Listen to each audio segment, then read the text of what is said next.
Hey guys, welcome back to Ultimate S&S. Uh, the title on this thing, War with all the dollar signs, that's what it's about, guys. So, there's a lot of money being made right now with what's happening over with the Ukraine, everything that's happening across the globe, and there are real, actual issues in our country that need to be addressed. And we're sending money over to other countries that are apparently involved in some sort of underhanded deals. There's some corruption going on over there. What that corruption is, it has not come out yet, but it will come out.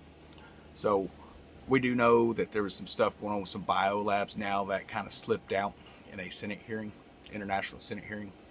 So to what degree, we're still not certain. We do know that Joe Biden's name was on a lot of those documents back when he was in the Obama administration. And we know that his son, Hunter, who has absolutely no qualifications, was involved in that, making hand over fist money with no qualifications. Now, what can our country do? So we hear our world leaders up there keep talking about wanting to be energy independent. They want this country to be self-sufficient. Understand, they don't mean that for the American people. They mean that for the government so they can make more money. They do not want you to be self-sufficient. They want you to be subservient to them. That's what it is. That's what they want. That's what they're pushing for. So what could our leaders do right now to help combat this crisis that we're having with the food shortages that are coming up? Understand, I was just reading an article that's talking about the price of fertilizer.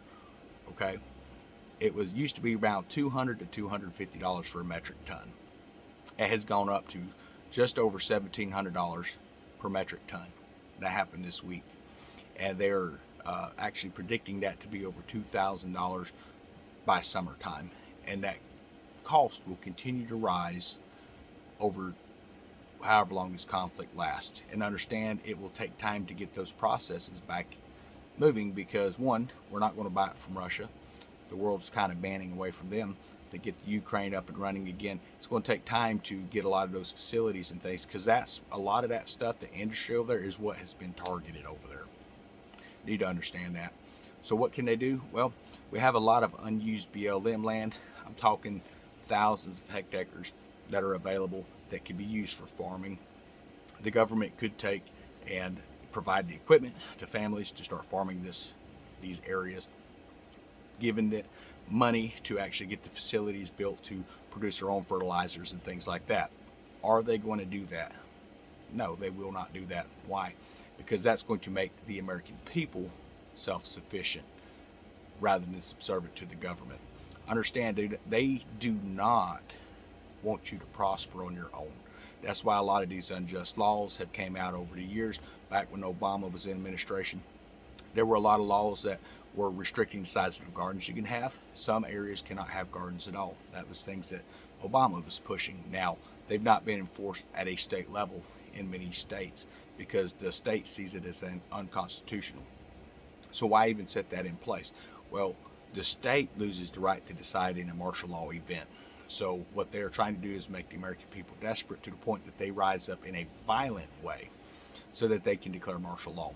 So it's important that when we pull together and we rise up, it's not in violence, that we rise up in a one unified accord and become self-sufficient.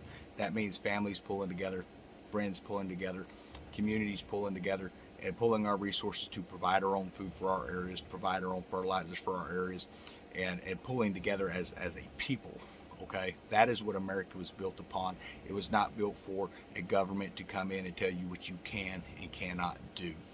Uh, the food scarcity is going to continue to get worse. The World Food Program, which is run by the UN, has released more numbers and stuff, and they are saying that you need to be getting prepared.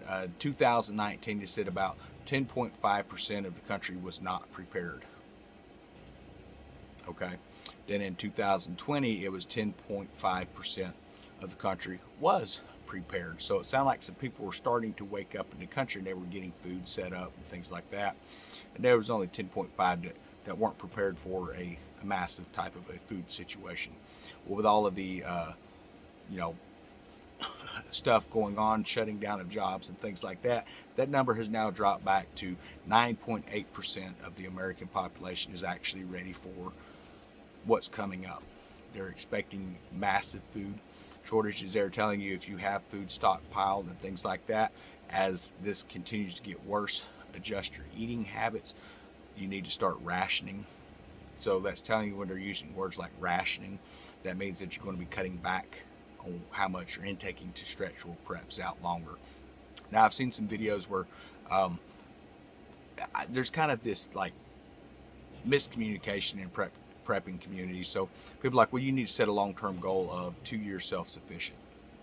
Well, yes, everyone should have that type of a long-term goal, but if you're new to prepping, do not go out and say, you know what, I need to get 2 years worth of food. One, you're not going to be able to afford it, especially with the market the way it is right now. You're just not going to be able to. If you can, that's great. The average American is not going to be able to afford that. You set back every week, every single week, as you can. Continue to put food back.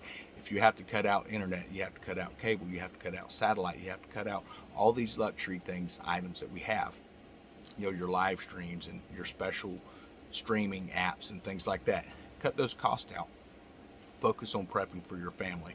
That's where it's going to be the most bang for your buck, guys.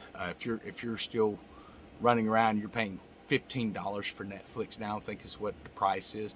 That's insane, guys. You know, that's $15 a week or a month right there that you could be putting toward prepping. So I don't know why we're not waking up as a community and or even as an individual and focusing on that. But if you start off and you go, well, I'm gonna get 2 years self-sufficient on my food preps, what's going to happen is it's not going to happen very fast. You have a long-term goal with no short-term goals.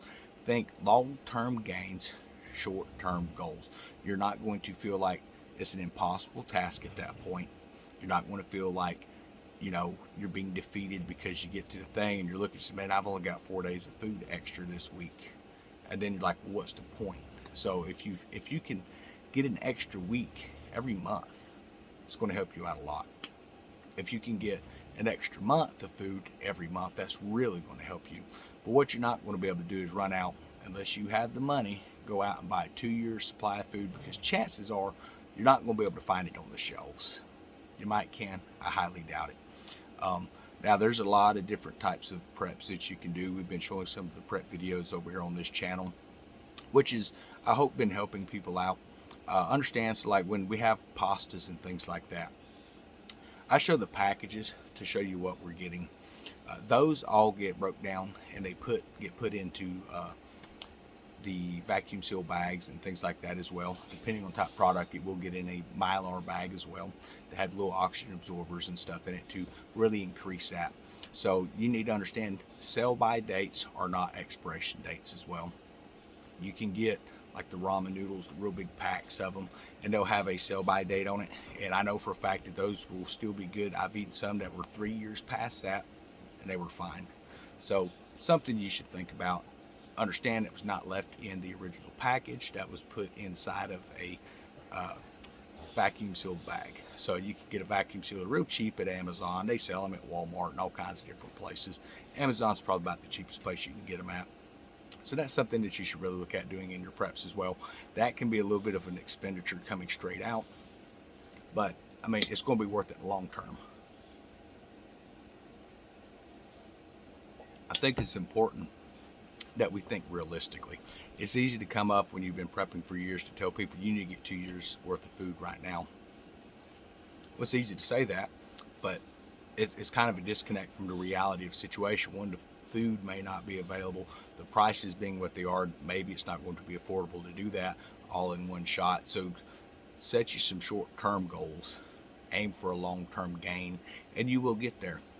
And the best way that you're going to be able to add to those preps, guys, is going to be to do some gardening. As you can see, there's setbacks. If you've been in my channel for a while, guys, there's going to be setbacks. A frost could come in, you know, a record-setting frost, kill your crops. Maybe things get flooded. There's always something that can happen. But what you don't do is you don't accept defeat. You get right back out there. You get back to planting. You get your crops situated. And when that finally starts to come in, that's going to help really bolster your food reserves up. I mean, you can do a garden, and when you do gardens, think, so like I'll do lettuce and stuff, but lettuce, as far as I know, there's not really a good way to store that long term. Now, certain types of leafy plants like kale and things like that, uh, turnip greens, spinach, stuff like that, you can actually can it. I don't know if you can with lettuce. Maybe. I don't know that you would want to. But those dark green vegetables, you can can those. And then a lot of things you want to think, what's going to give me the most crop. So for me, it's going to be like squash, zucchini, cucumber, different types of plants like that, eggplants, because they have a high yield. They will kick off a lot of vegetables. They're going to kick out a lot of stuff. And you can those. You can even slice them up and dehydrate them and then vacuum seal those bags. It's going to be lighter. It's going to be easier to store because you're going to be able to fit a lot more because it is dehydrated. And then all you have to do when you go to eat that is, one, you can eat it dehydrated, or you can rehydrate that by steaming it or just throwing it in some water and boiling it up. And it's going to taste a little better than what you are canning a lot of times. So those are some ideas that you can do. I'm really kind of seeing what's happening with our government, guys, and I'm not someone who usually gets into politics. I really don't.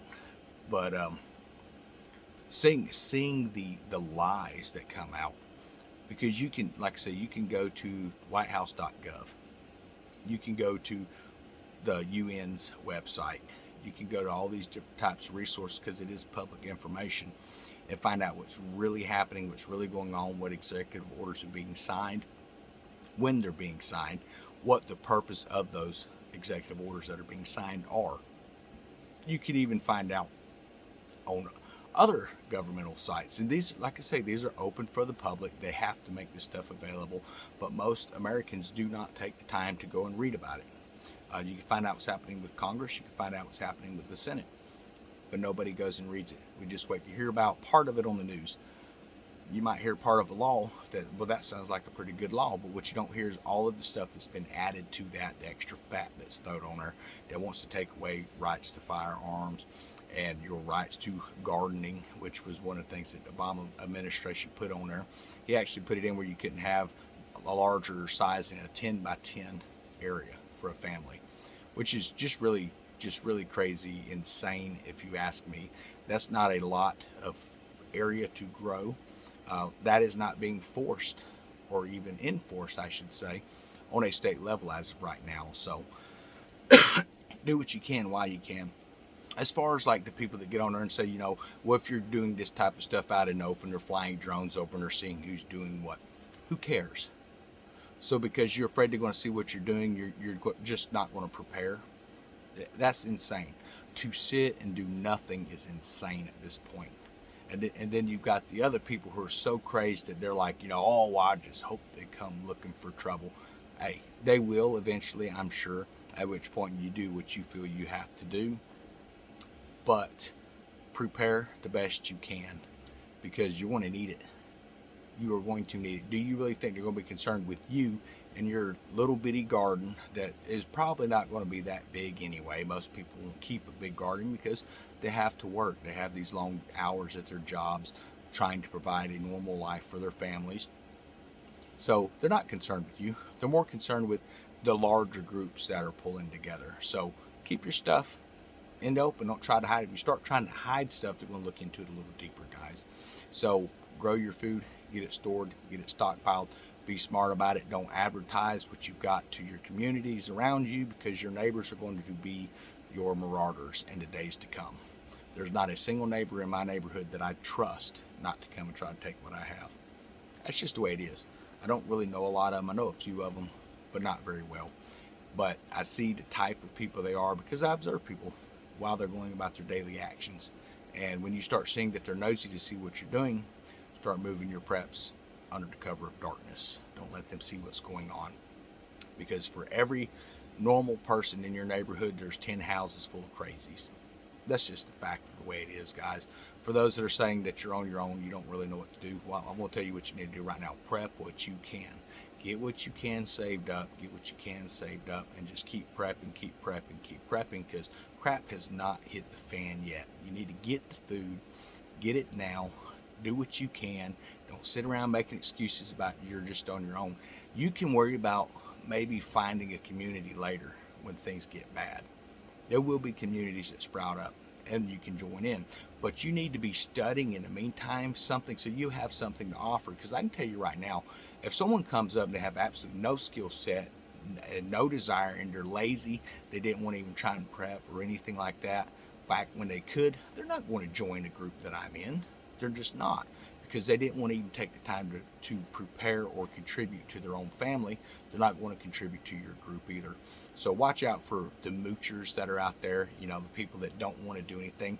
Maybe their knowledge is in a medical field. Maybe their knowledge is in gardening. Maybe their physical condition prevents them from being able to do some of that stuff, but they have the knowledge of it. That is a way to contribute. So study. I mean, this is 2022. You have the internet fully available. Study as much as you possibly can. I can tell you it doesn't take a lot of physical effort to raise chickens or quail. It doesn't take a lot of physical effort to raise bees. Now it does to start moving the frames and things like that around, but just knowing how to tend your bees does not take a great physical effort or even a very, being able to lift a lot of stuff. So those are ways that you can contribute. So, we have a lot of playlists on here, guys. You can hit those playlists, start researching stuff, and don't stop there. Start reading books. You can read books at the library. You can read books online. You can watch videos online. You can just really start delving into it, because one of the things you're going to learn is you may not have bees right now, but maybe everything has gone to crap and you find a local, a actual beehive. If you know how to access the honey, how to smoke those bees, how to make a natural smoke, even if you don't have one of the smoke puffers, hey man, if you don't have a smoke can, that's fine. There's ways that you can do that using branches and certain types of leaves that is going to calm those bees down, and then you're going to be able to get a fresh source of honey. But it's up to you to learn it. We can sit back and make excuses all day, but the ones who survive, the ones that are going to make it through what's happening right now, they're the ones who are making plans. They're the ones who are acting on those plans. They're the ones who, when those plans fall apart, don't go, well, that was a good try, but screw it. No, they get back out the next day and they start back over, and they're going to find a solution to the problem that hit. And that's what it comes down to. If you're just going to sit back and go, I can't, you're not going to make it. I mean, I know people don't want to hear that, but if you say that you can't and you think that you can't, you're not going to be able to, because you've already accepted defeat. Now, does that mean that everyone that tries is going to succeed? No. There'll be people that try and try and try, and we will meet a fate where, it didn't work out and you die. That's the reality of it. That is life. That is part of life. Death is part of life. This body at some point is going to fail. But I can guarantee you, if you at least put in effort and try, you're going to have a greater chance of success than if you just sit back coming up with excuses by why you can't do this and why you can't do that. For those that are talking about how they're on their own, hey, I understand, man. I completely understand. And I'll be honest with you, I've been on my own in my life many times, and I'm still here. Still here. Why? Because I didn't accept defeat. I apply myself and continue to move forward, and I put my trust in God, and that's what carries me through, guys. But if you're sitting around just going, oh well, okay, so I don't have to do anything, I'm just going to say, okay, well, I'm going to trust God to do this, and you just sit back, what would have happened if Noah said, well, I'm not going to build the ark, screw it, I'm just going to trust that God's going to save us, and he's going to save the animals that need to be saved? No, he had to do his part. He had to actually physically build the ark. Joseph, the Pharaoh receives the warning about the famines coming up. You're going to have these good, bountiful years, and then there's going to be famine. If it's okay, well, that's great. We got these good years, so we'll fatten up quite a bit. And I don't really want to go through the effort of stockpiling anything. We'll just deal with the famine when it gets here. I can't do it. I just can't. It's just too hard. What would have happened? A lot of people would have starved. They wouldn't have became a central hub for the world. This was the worldwide famine that happened then, and they're predicting another worldwide event that's going to be massive. Now, the worst one that we had was between 1958 and 1961 over in China, and there was a lot of people that died in that. And they're saying that this one will rival that, and not just in one country. It will be many countries. They're expecting that there's going to be resource wars break out for you, those who don't know what that is, we're not talking about a resource war for oil. We're not talking about a resource war for gold. We're talking about for drinking water, for what food can be found. That's what kind of resource war they're talking about. And you can guarantee, that's what they're saying for third world countries. It's going to happen right here in our own country. It's going to happen in our own streets. It's going to happen in our own neighborhoods, because the people that sit around talking about, oh, I can't, but then they're going to come around and they want to try to bum it off of you, and when you don't give it to them, they're going to come try to take it. And then it's up to you to decide what it is that you feel led to do on that situation. So, like I say, I'm not trying to start a riot, not trying to get a bunch of angry people going on, and I'm not trying to run you off this channel. I understand there's medical conditions, that can be debilitating. Whether I agree with a lot of the views that are put forth by scientists and things like that. We had, what was his name?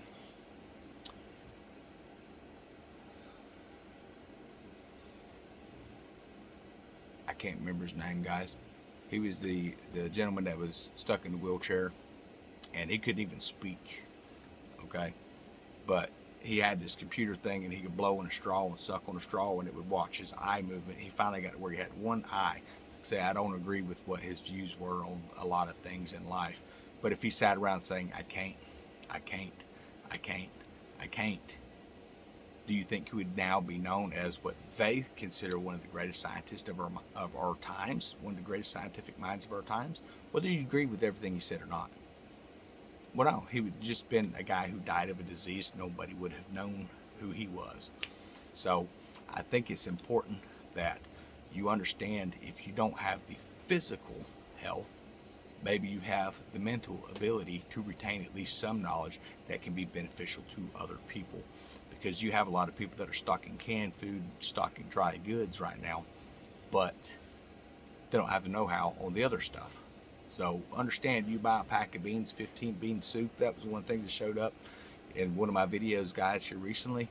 You can go and you can find those in the playlist. You can look at the main videos posted up for this for this channel, and look at that. Each of those little seeds or beans in there, that's a seed. Plant a few of them, grow you something. You don't have to go buy special grow seeds. Any pack of beans, now dry beans, I'm not talking about cooked beans in a can, dry beans, put them in the ground, put them in some dirt, grow you some food, guys. That's what it's there for. You can eat it, you can plant it, and have even more to eat. So if you save 10 beans out of a bag, if only half of them sprout, that's going to be 5, and I guarantee you're going to get more food off one of those bean plants than you had in that whole bag. So you're going to become self-sufficient. You're going to be able to put food back and vacuum seal that stuff, and you're going to have some measures that you can actually, it's going to be sustainable to you. So anyway, those are just some advice points that I wanted to address out here, guys. But everyone have a wonderful evening.